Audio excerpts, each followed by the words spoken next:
Bonsoir à tous. Sion. En bas à droite, tu as les doubles flèches pour éteindre ton screen. Et le micro, non, c'est bon dans le micro? Oui, ça va, Nicolas. Ok, super. Bonsoir à tous, moi c'est Christophe Brejon. En fait, je suis donc lead lighting à Illumination MacGuff.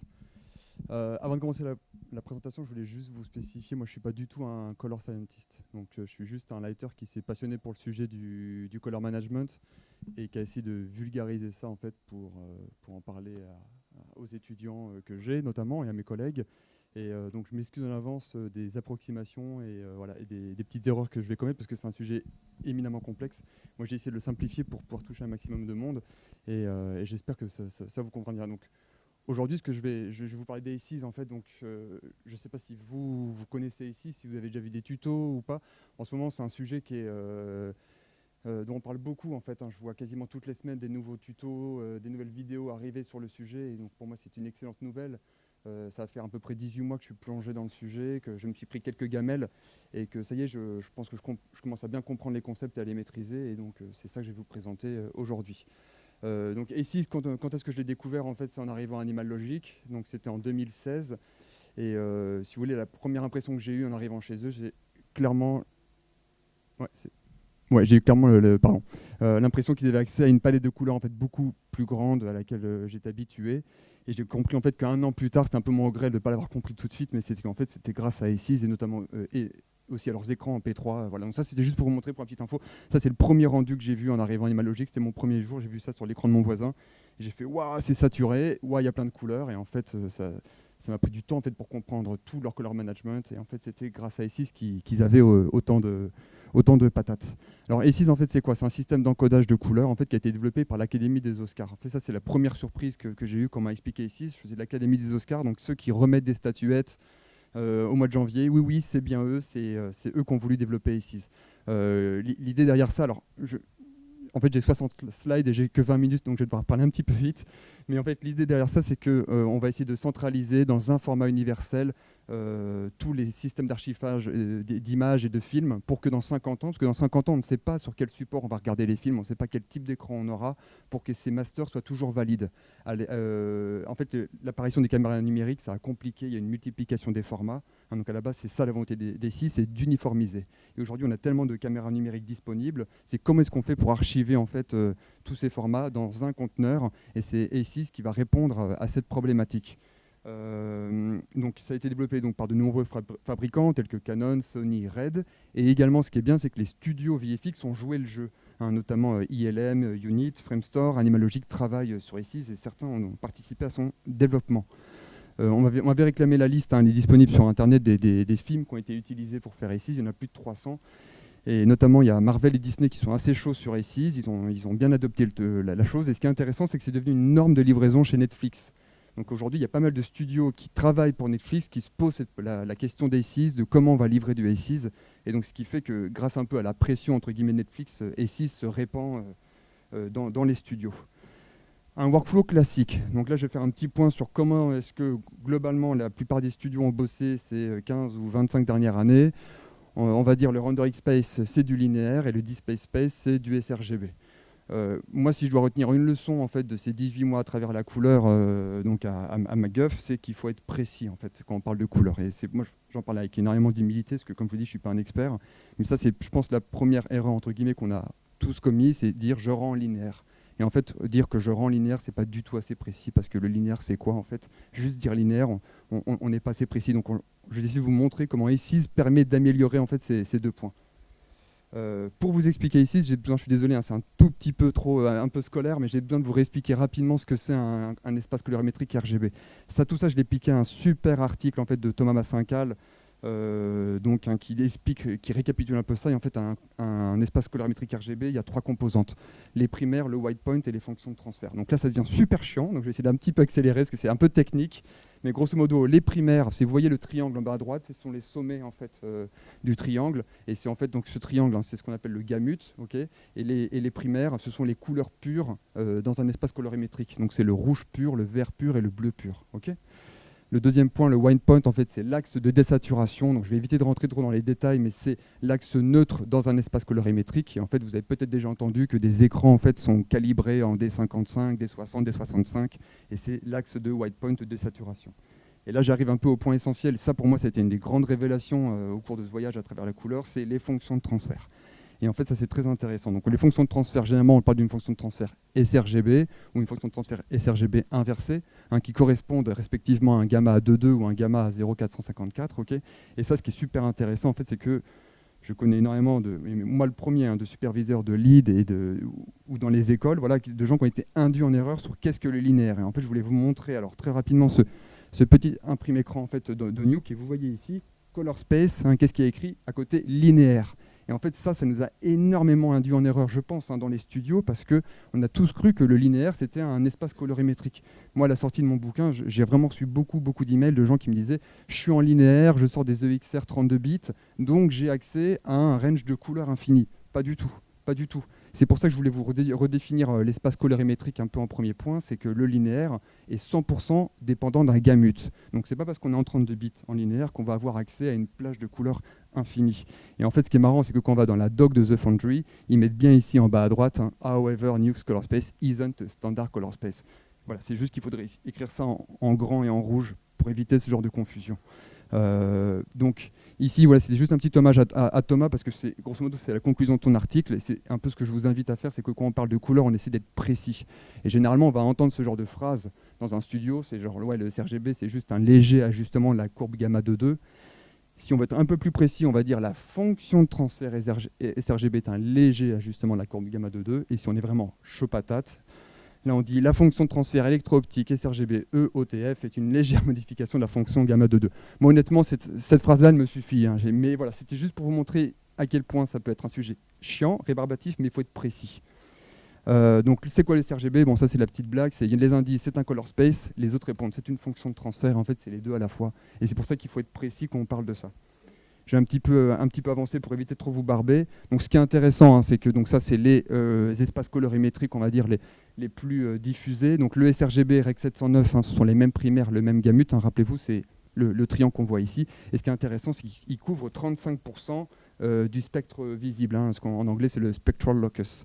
Et en fait, ce qui est très très intéressant, c'est que l'industrie, elle a travaillé, on va dire, dans ce triangle-là pendant, on va dire, ces 15-25 dernières années. Et grâce à ICIS, voilà, spoiler, on va pouvoir bosser notamment sur dans le dernier, le Rec 2020, qui couvre 75%. Et c'est ça l'intérêt des ICIS. Alors le premier, on l'a vu, c'est uniformiser en fait un standard colorimétrique pour l'industrie. Deuxième avantage, c'est de pouvoir avoir accès à plus de couleurs en fait. Et c'est ça vraiment qui va nous intéresser aujourd'hui. Donc historiquement, voilà, ça je l'ai dit, on a travaillé toujours dans ce gamut sRGB, et on va pouvoir avec ICIS rendre en SCCG et afficher par exemple en P3. Alors moi je parle de P3, pourquoi? Parce que je travaille dans le cinéma d'animation, et en fait le P3 c'est intéressant, ce sont toutes les majors d'Hollywood qui se sont réunis, qui sont mis autour d'une table, il y en a 6 à ma connaissance, et qui se sont dit il faut qu'on fasse un format commun pour nos salles de projection. Et donc, dans un moment, si vous êtes dans une salle de cinéma à peu près respectable, votre projecteur est en P3. Okay, et donc, ce qui est intéressant, c'est que ici, il nous permet de faire le rendu dans un espace colorimétrique et de l'afficher ensuite dans un autre. C'est vraiment ça la clé des 6, c'est comment est-ce qu'on saute de l'un à l'autre, presque automatiquement, entre guillemets. Donc là, c'est juste deux notions que je rappelle un petit peu, mais c'est très très important quand on parle de couleurs de bien dissocier ce qu'on appelle en fait le langage ici, c'est scene referred, c'est le rendering space, et c'est l'espace dans lequel on fait le rendu, c'est l'espace de votre scène 3D, okay, et le display space, c'est vraiment le gamut dans lequel on veut afficher, c'est le display referred, c'est ce que vous voyez sur votre écran. Et ça, c'est deux choses vraiment à bien dissocier pour bien comprendre le sujet. Je passe ça parce que je pense que on fait tous du workflow linéaire depuis quand même pas mal d'années, donc je vous le passe, le mid-gray qui passe à 0,214 ou 0,18 au lieu d'être à 0,5 en workflow linéaire. Je ne m'attarde pas là-dessus. Là, je sais que je rentre peut-être pour les étudiants en tout cas en terrain un peu plus inconnu, mais c'est tout ce qui est lookup table en fait. Et donc ça, c'est très très intéressant. Alors une lutte, grosso modo, si je devais simplifier, à quoi ça sert? Ça sert à afficher une image HDR. Okay, donc quand vous faites vous un rendu en EXR, okay, qui est une image HDR, c'est comment est-ce qu'on va l'afficher de la meilleure façon possible sur un écran qui lui n'est pas HDR, qui va être Low Dynamic Range LDR. C'est une lutte, ça va nous servir à ça. Okay, en simplifiant, je pense que c'est l'explication la plus simple que je puisse donner. Et en fait, comment est-ce qu'on charge une lutte? dans un software. Alors là, je vais vous parler des softwares à peu près les plus répandus sur le marché, hein, tels que, on va dire, Maya, Nuke, Mari ou Guerilla. C'est via l'Ossio. Alors l'Ossio, ça a été inventé juste pour vraiment rendre hommage à Jeremy Sellan, qui est en fait un color scientist de Sony Picture Imageworks, qui a écrit une espèce de bible de la couleur qui s'appelle Cinematic Color, que je vous invite à lire, qui est vraiment passionnante. Et c'est lui en fait qui a développé l'Ossio, qui est accessible gratuitement et qui vous permet dans vos softs de rendu d'avoir accès à des luttes. Bon, ça je le passe rapidement, mais grosso modo une config Ossio, ça ressemble à ça. Ça c'est celle de Sony, qui est vraiment une belle config avec pas mal de réglages intéressants. Et on voit bien ici à quel réglage on a accès en sRGB, hein, le film, logarithmique et RAW. Et à droite, ça c'est une lutte. Hein. Et en fait, une lutte, c'est une série de chiffres parce qu'en fait, on a backé une fonction mathématique. Et donc, c'est ce qu'on appelle la discrétisation. Ça, je trouvais ça intéressant. Alors, pourquoi toutes les filmiques luttes de la planète ont une forme de S? Et en fait, ça c'est assez intéressant, c'est parce qu'en fait, dans une image, le nerf de la guerre, ça va être tout ce qui tourne autour des midtones, les tons moyens. Et donc, qu'est-ce qu'on veut faire sur une S-curve? En fait, on va étirer la zone des midtones, parce que c'est là où on veut qu'il y ait un maximum d'informations. Par contre, les shadows, les highlights, quand on crame au-dessus de 1, là, on n'a pas besoin d'avoir vraiment d'informations. Vous voyez, on est cramé, pas besoin de se faire chier là-dessus. Pareil pour tout ce qui est ton sombre. Donc là, vous voyez, on vient juste smoother la courbe. Par contre, c'est vraiment la zone des midtones qu'on étend. Hein, je crois que c'est vraiment une définition intéressante, encore une fois donnée dans Cinematic Color de Jérémy. Et donc ça, voilà, ça c'est la différence entre... Donc j'ai bien rendu en linéaire, j'affiche en sRGB, j'ai cramé, et ici, grâce à la lutte, c'est le même rendu. Hein, là, je tiens vraiment à le préciser, c'est le même rendu. Je n'ai pas refait de rendu, c'est juste l'affichage qui change, je ne crame pas. Et ça, c'est super important. Pourquoi? Parce que quand vous allez lighter, si vous lightez sans lutte, qu'est-ce que vous allez faire? Vous allez faire merde, je crame. Donc qu'est-ce que je fais? Je baisse l'intensité de ma lumière, mais du coup, j'ai une perte d'énergie. Et donc du coup, moins de GI, moins de SSS, moins de rebond, et on vient juste de détruire sa scène en termes de rendu. J'avais un superviseur à Montréal qui était Pascal, qui me disait toujours, ce que je veux, c'est que vous mettiez de l'énergie dans vos scènes. Et la lutte, elle permet de faire ça. Parce que vous voyez ici, on ne crame pas, donc on peut peut-être même booster la lumière, avoir une meilleure GI, avoir un meilleur rebond. Et c'est pour ça que c'est vraiment, vraiment important de bosser toujours, je pense, avec une lutte de display. Moi, quand j'étais étudiant, j'étais obsédé par le look cinématique, avoir des noirs un peu purs, avoir du contraste dans l'image. Je bossais en full sRGB à l'époque, c'était en 2006, et j'avais pas compris que sans lutte, en fait, j'y arriverais quasiment jamais, à moins de venir vraiment tweaker l'image, tweaker le gamma, vous voyez, faire des patates, des corrections. Donc voilà, donc je vous invite vraiment à embrasser cette philosophie. Donc ACES, je repars un petit peu sur ACES, j'ai fait une petite transition. C'est deux choses à la fois, en fait. Faut bien être clair là-dessus. C'est des espaces colorimétriques divers qui nous permettent de travailler, dont le fameux entre guillemets ACES 2065.1, qui est vraiment le format de livraison ACES, qui est ultra wide gamut, linéaire, HDR, tout ce que vous voulez. Mais c'est également un ensemble de matrix et de luttes qui permettent de jumper d'un color space à un autre. Et c'est ça qui est vraiment intéressant. Donc ça, je repasse. Alors ici, voilà juste un exemple de pourquoi est-ce qu'il faut être précis. Donc ça, je l'ai pris d'un site internet qui est très très bien fait, qui explique très bien la chose. Mais vous voyez en bas à droite, il y a écrit ACES, et c'est le grand triangle qui fait tout le tour. Mais ça, c'est une erreur. Ça, c'est une erreur. Et pourquoi, en fait, il faudrait mettre ça? Voilà, ça, c'est correct. Parce que ACES en tant que tel, ça ne veut rien dire. ACES, c'est le système global. Alors que là, ce qu'on montre, c'est un color space. Et le color space qui fait le tour du triangle et qui englobe tout le truc, c'est bien l'AP0, c'est le 2065.1. Je continue un petit peu. Donc, ACES en un schéma. Grosso modo, comment ça se passe? Vous pouvez mettre des textures qui sont soit SCCG, soit linéaires. Alors on l'a vu, linéaire, c'est pas assez précis, en fait c'est linéaire sRGB, ou alors des textures qui sont tout simplement sRGB. Via l'input, elles vont toutes être converties en fait à la volée vers SCCG. Le point B, rappelez-vous, c'est bien votre rendering space, le scene referred, Et ensuite, grâce à ce système d'RRTODT, en fait ça c'est la lutte. Alors, si vous voulez simplifier, le RRTODT c'est la lutte, donc ce qu'on a vu un peu précédemment. On peut soit projeter sur du P3, si on travaille dans le cinéma, en sRGB, si on fait du marketing internet, et si on est chaud, en Rec 2020 pour les UHD TV, qui est un peu le futur de la colorimétrie. Donc ça, c'est vraiment, j'essaie ici de résumer le process ACES en un schéma. Bon, là, je passe, c'est à peu près la même chose, c'est un petit peu redondant.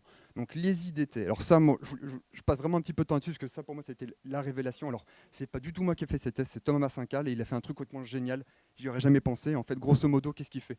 Il prend le moteur de rendu Mitsuba, qui est un moteur de rendu un peu scientifique, qui fait un rendu en spectral.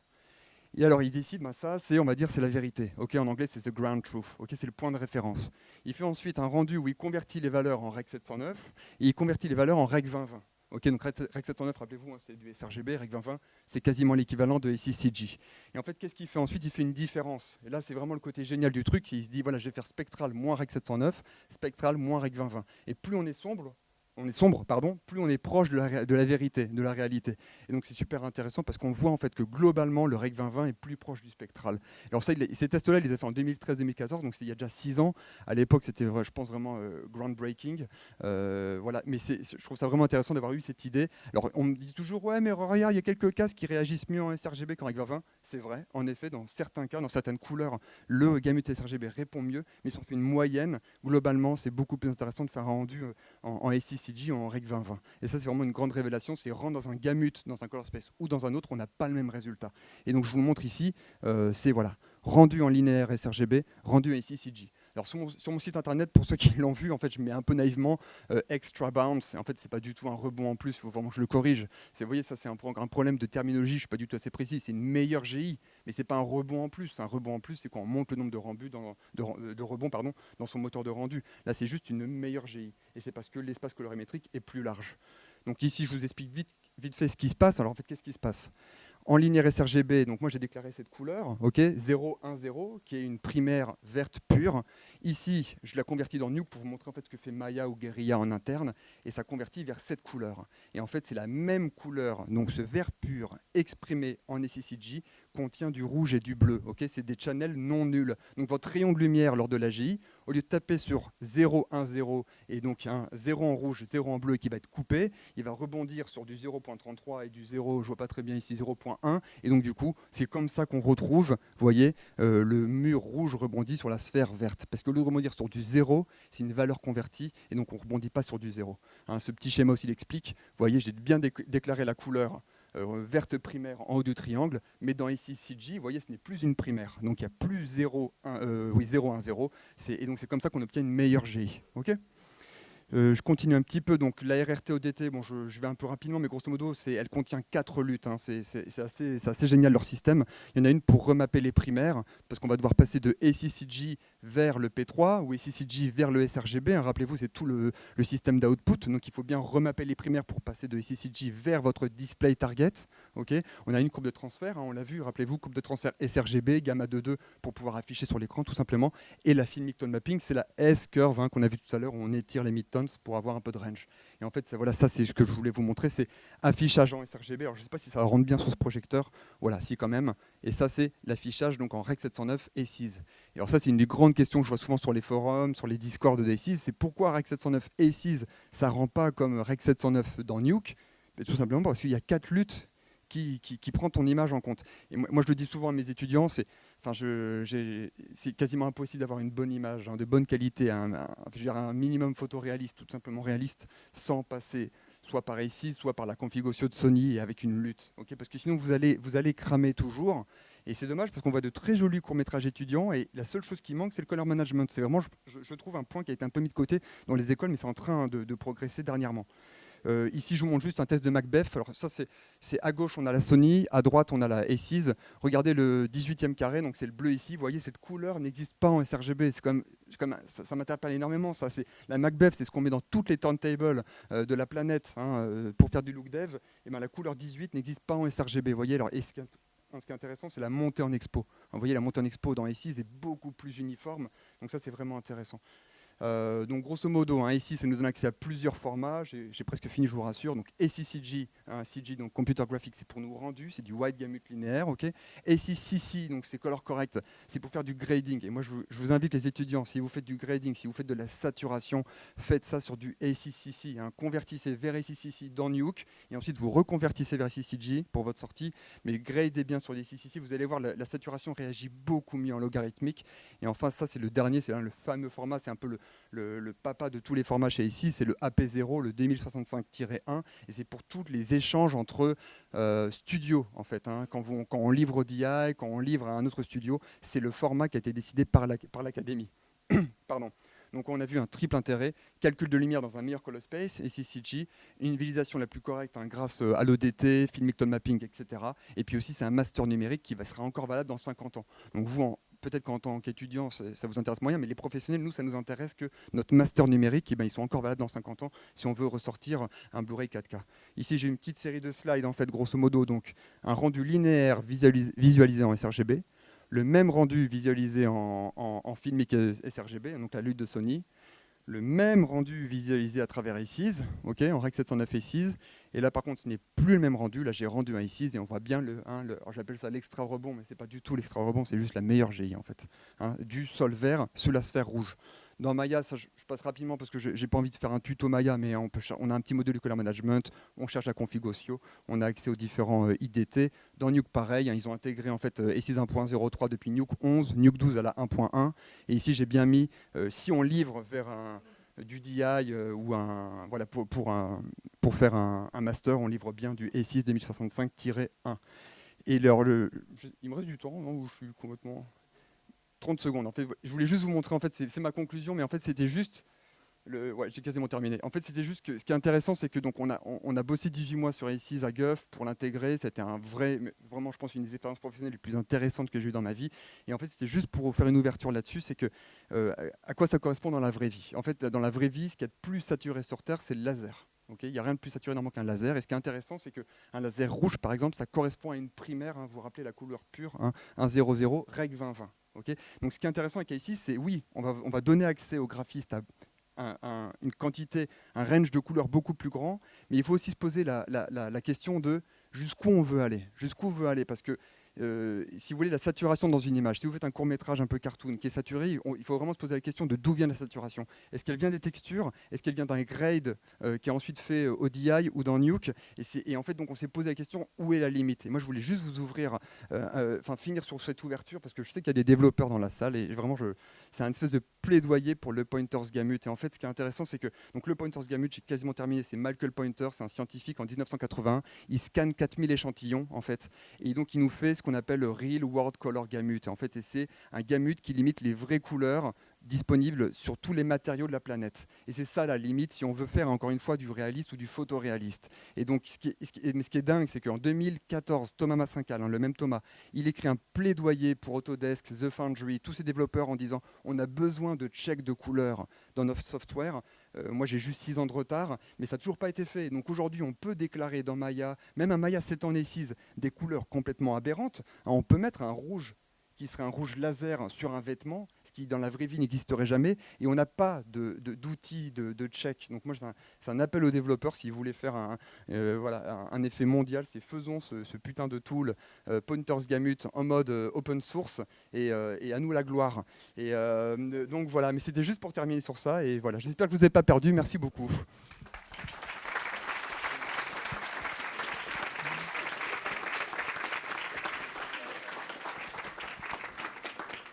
Est-ce qu'il y a des questions?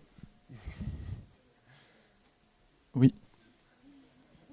Non mais lui c'est un vrai expert donc je prends pas la question. Non, je viens juste porter la bonne nouvelle. Alléluia, en fait ça existe la solution à ton problème. Okay. Parce qu'en fait on a l'impression depuis très longtemps avec les profils ICC, on a exactement le même problème, c'est-à-dire qu'avec une imprimante sur ton écran, tu veux pas montrer les couleurs pas possibles. Ouais. Et donc en fait tu fais un proofing, le soft proofing, qui est une pauvre lutte qui fait ça. Et qu'en fait, ta lutte, c'est vachement simple à faire, donc on peut en discuter à l'occasion. Avec plaisir, merci. Cédric Lejeune et Claire Colleur, j'ai pas mal bricolé sur ces trucs-là à l'époque. S'il y en a que ça intéresse, ce sera avec plaisir, on boira un coup ensemble. Lui, c'est un vrai de vrai, hein. Moi je suis un imposteur. Non, c'est pas bien parce qu'il faut arriver à toucher les gens. Donc Merci. Est-ce qu'il y a une autre question? Alors moi j'en ai une petite.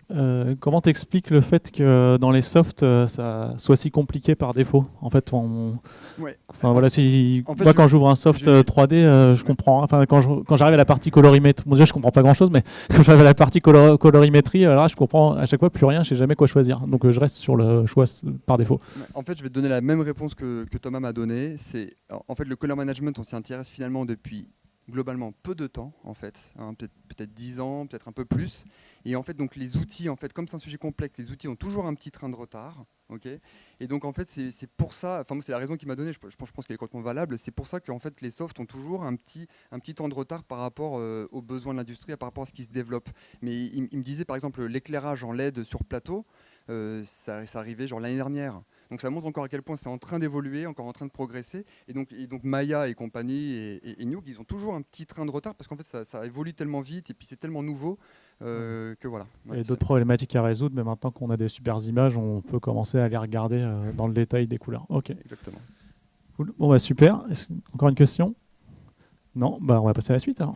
Merci.